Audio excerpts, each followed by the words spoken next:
Good day, my dear friends. In the gospel for today, the disciple asked the Lord, Lord, teach us to pray. Panginoon, turuan mo po kaming manalangin. At siguro ito rin ang pinakamagandang paraan bago tayo magsimula ng ating pananalangin. No?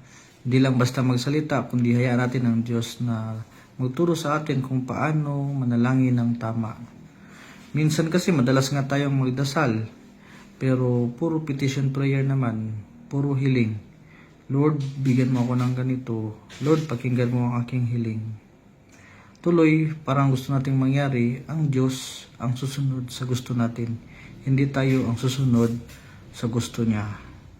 Kaya paalala ng Ebanghelyo ngayon, ang tunay na layunin ng panalangin ay hanapin ang kalooban ng Diyos.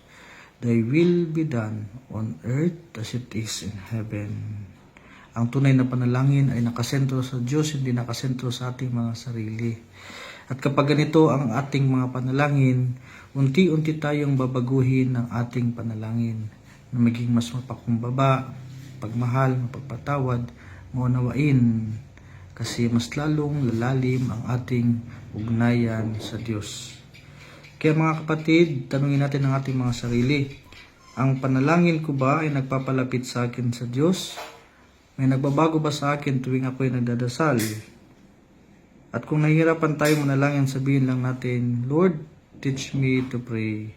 Teach me to seek your will. Amen.